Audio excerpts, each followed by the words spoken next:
Assalamualaikum warahmatullahi wabarakatuh. Pada pertemuan yang ke-12 kali ini, kami dari kelompok 11 yang beranggotakan Alifia Kotrunada dengan NPM 19101049, kemudian ada Tanaya Pawestri Citarinjani dengan NPM 1910104107, kemudian yang terakhir ada Ahmad Prabowo dengan NPM 19104111. Kami akan mempresentasikan materi mengenai GCG dan sumber daya manusia, tantangan dan peluang.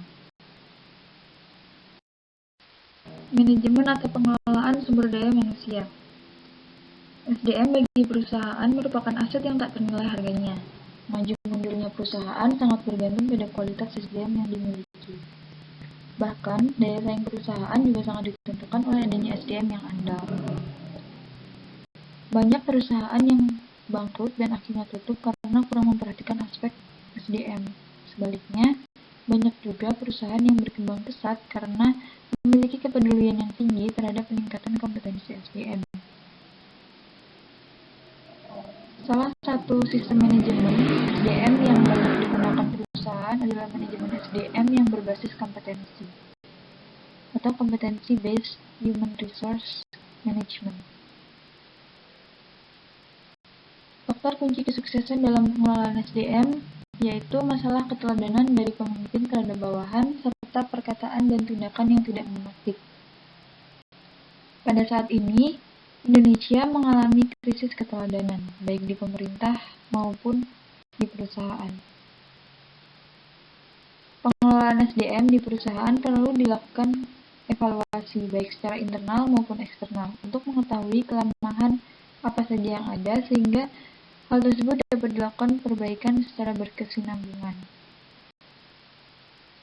Sebagai human capital, SDM perlu dikelola secara profesional dengan prinsip-prinsip GCG agar dapat dipertahankan SDM yang profesional, kompeten, dan andal dalam rangka meningkatkan kinerja perusahaan. Prinsip-prinsip GCG dalam manajemen SDM. Yang pertama ada prinsip keadilan atau fairness. Artinya agar dihindari dari adanya diskriminasi berdasarkan suku, agama, ras, aliran, atau antar golongan, serta jenis kelamin yang bersifat subjektif. Perlakuan yang adil dan objektif dapat mendorong setiap karyawan untuk meningkatkan kreativitas dan inovasi sesuai dengan potensi yang dimilikinya.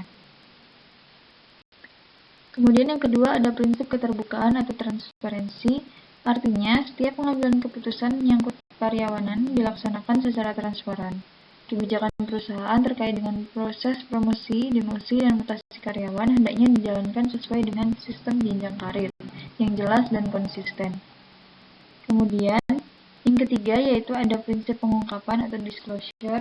Artinya, segala informasi kebijakan yang telah ditetapkan perusahaan dapat diakses dan diketahui oleh seluruh karyawan secara lengkap dan tepat waktu, atau up to date, sehingga tidak ada informasi yang disembunyikan. Semua kebijakan perusahaan atau informasi penting telah dikomunikasikan secara tepat dan dihindarkan dari adanya informasi yang menyesatkan atau bias. Kemudian, yang keempat yaitu ada prinsip pertanggungjawaban atau responsibility. Artinya, segala kebijakan yang diambil dapat dipertanggungjawabkan kepada pemegang saham dan pemangku kepentingan atau stakeholders lainnya, termasuk kepada publik. Perusahaan hendaknya memberikan kebebasan berorganisasi kepada karyawan sehingga dengan peraturan perundang-undangan yang berlaku. Misalnya, karyawan diberi kesempatan untuk membentuk serikat karyawan atau forum pekerja untuk menampung aspirasi para karyawan.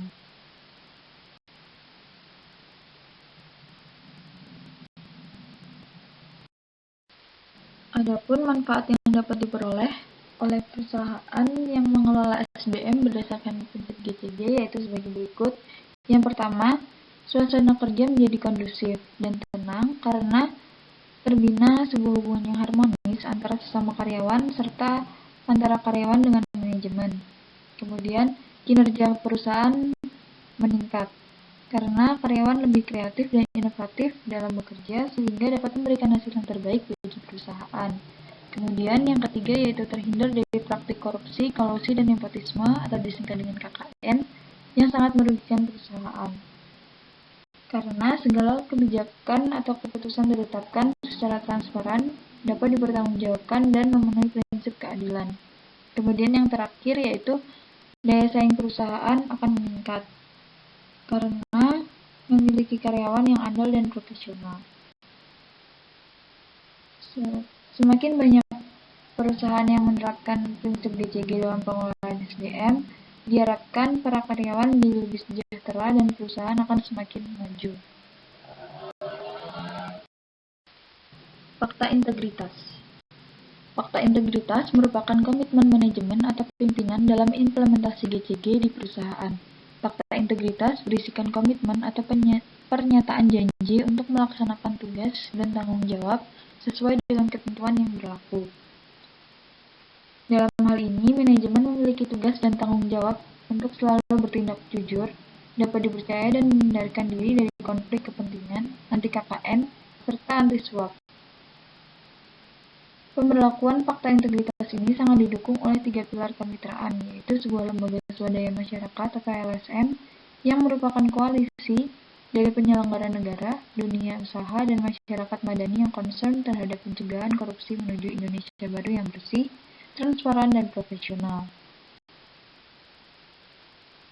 Selanjutnya, modul fakta integritas.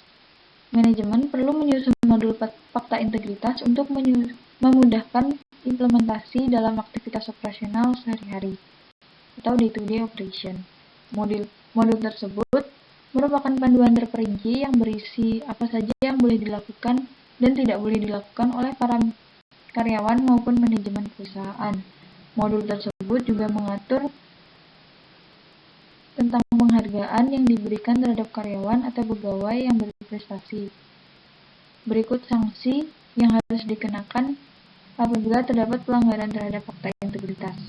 Implementasi fakta integritas dimulai dari jajaran top management atau direksi, kemudian ke aparat di bawah direksi sampai level paling bawah. Untuk memudahkan monitoring pelaksanaan fakta integritas tersebut, perlu dibentuk suatu komite integritas yang beranggotakan pihak luar yang independen dan memiliki kredibilitas, kapabilitas, serta kompetensi yang memadai. PT Bakri Telkom Tbk telah mencatatkan diri sebagai perusahaan swasta pertama yang menandatangani fakta integritas dalam rangka penerapan GCG. Penyusunan modul fakta integritas tersebut pada intinya berisikan 3 substansi utama, yaitu GCG, pedoman perilaku, serta sistem keuangan operasi yang terpadu sebagai alat untuk mewujudkan perusahaan yang bersih, transparan, dan profesional. Sementara itu, di lingkungan BUMN sendiri, sampai akhir tahun 2007, baru ada 4 BUMN yang telah menandatangani fakta integritas, yaitu diantaranya ada PT Bank Tabungan Negara atau BTN, PT Jam Sostek, Perum Bulog, dan PT Pertamina. Fakta integritas tersebut ditandatangani oleh para direksi dan dewan komisaris. Manfaat implementasi fakta integritas. Perusahaan termasuk BUMN yang telah menandatangani fakta integritas akan memperoleh manfaat. Yang pertama, mencegah timbulnya praktik korupsi, kolusi, dan nepotisme atau KKN. Kedua, meningkatkan kinerja perusahaan yang ditunjukkan dengan pencapaian Key Performance Indicator atau KPI yang memuaskan. Ketiga, menciptakan suasana lingkungan kerja yang kondusif. Keempat, meningkatkan nilai perusahaan, dan jika perusahaan termasuk buku publik, maka harga sahamnya akan meningkat. Kelima, meningkatkan kredibilitas manajemen perusahaan. Dan yang terakhir, citra atau image positif perusahaan di mata publik akan meningkat. Pembahasan berikutnya yaitu sinergi serikat pekerja dan manajemen perusahaan. Serikat pekerja yaitu organisasi yang dibentuk dari, oleh, dan untuk pekerja atau buruh baik di perusahaan atau di luar perusahaan yang bersifat bebas, terbuka, mandiri, demokratis, dan bertanggung jawab guna memperjuangkan, membela, serta melindungi hak dan kepentingan pekerja serta meningkatkan kesejahteraan pekerja dan keluarganya. Serikat pekerja versus manajemen. Banyaknya pekerja yang berunjuk rasa terhadap manajemen terjadi karena sering timbul konflik antara manajemen dengan serikat pekerja yang berlarut-larut, tidak terselesaikan dengan baik, serta adanya ketidaksepakatan antara serikat pekerja dengan manajemen perusahaan.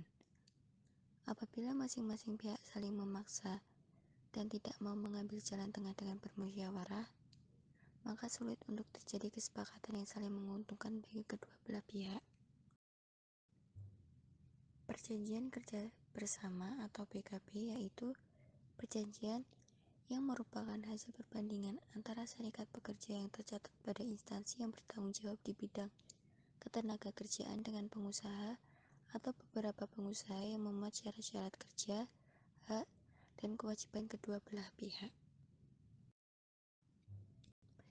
PKB bertujuan untuk meningkatkan produktivitas kerja dan perusahaan sebagai implementasi prinsip-prinsip GCG. Pada pasal 124 Undang-Undang Nomor 13 Tahun 2013 disebutkan bahwa perjanjian kerjasama paling sedikit memuat hak dan kewajiban perusahaan, hak dan kewajiban serikat pekerja, jangka waktu dan tanggal mulai berlakunya PKB, dan tanda tangan para pihak pembuat PKB. Kedua, ketentuan dalam perjanjian kerja bersama tidak boleh bertentangan dengan peraturan perundang-undangan yang berlaku. Ketiga, dalam hal isi PKB bertentangan sebagaimana dimaksud dalam ayat 2, maka ketentuan yang bertentangan tersebut batal demi hukum dan yang berlaku adalah ketentuan dalam peraturan perundang-undangan. Sinergi serikat pekerja dengan manajemen. Sinergi antara serikat pekerja dengan manajemen perusahaan sangat diperlukan agar tercipta suasana yang kondusif dalam perusahaan dengan sikap saling menghargai serta kerjasama. Manajemen perusahaan hendaknya memandang serikat pekerja sebagai human capital dan mitra dalam menjalankan aktivitas bisnis sehari-hari. Sebaliknya, serikat pekerja hendaknya dapat memposisikan diri sebagai partner yang baik dan selalu bahu-membahu dengan manajemen perusahaan untuk mencapai kejayaan perusahaan. Manfaat sinergi antara serikat pekerja dan manajemen. Serikat pekerja memegang peranan penting dalam implementasi GCG di perusahaan. Tanpa dukungan penuh dari serikat pekerja, implementasi GCG akan mengalami kesulitan, bahkan bias timbul kegagalan.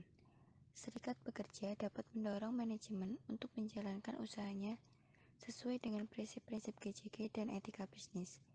Manajemen dapat mengikutsertakan serikat pekerja dalam pengawasan implementasi GCG di perusahaan. Materi yang selanjutnya yaitu GCG di Indonesia, peluang dan tantangan.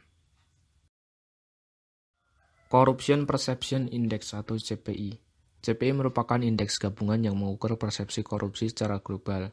CPI ini diterbitkan oleh Organisasi Transparansi Internasional sejak tahun 1995. CPI direpresentasikan dalam bentuk skor dengan rentang skor 0 hingga 100. Skor 0 berarti negara yang sangat korup, sedangkan skor 100 berarti negara bersih dari korupsi. Tingkat persepsi korupsi yang diukur dalam CPI adalah korupsi di sektor publik, yaitu korupsi yang dilakukan oleh pejabat negara dan juga politisi. Untuk skor CPI Indonesia pada tahun 2019, Indonesia mendapatkan skor CPI sebesar 40 dan menempatkan Indonesia pada peringkat 85 dari 180 negara. Kemudian pada tahun 2020, skor CPI Indonesia mengalami penurunan menjadi sebesar 37 dan menempatkan Indonesia pada peringkat 102 dari 180 negara. Lalu kemudian pada tahun 2021, Indonesia mengalami peningkatan skor CPI menjadi sebesar 38 dan menempatkan Indonesia pada peringkat 96 dari 180 negara. Nah, berdasarkan indeks CPI tersebut dapat disimpulkan bahwa buruknya kualitas GCG di suatu negara akan berbanding lurus dengan indikator lainnya seperti tingkat daya saing, peringkat korupsi, dan lain sebagainya. Materi selanjutnya yaitu peluang implementasi GCG di Indonesia. Untuk yang pertama, implementasi GCG telah menjadi isu sentral di kalangan publik Indonesia. Kemudian yang kedua, terdapat respon positif dari pihak terkait atas upaya implementasi GCG. Kemudian yang ketiga, implementasi GCG dapat memberikan berbagai manfaat. Seperti misalnya bagi perusahaan, maka akan memberikan kepercayaan dari investor terhadap perusahaan. Adapun tantangan implementasi GCG di Indonesia, yaitu yang pertama, implementasi GCG di perusahaan memerlukan komitmen penuh dan konsistensi dari top manajemen serta dewan komisaris. Kemudian kentalnya budaya korupsi dan kolusi dan nepotisme atau KKN di Indonesia. Lalu budaya korupsi di Indonesia telah mengakar dari lapisan teratas hingga lapisan terbawah. Sehingga tantangan-tantangan tersebut akan menghambat pelaksanaan implementasi GCG di Indonesia. Sekian pemaparan dari kelompok kami, kurang lebihnya mohon maaf. Terima kasih.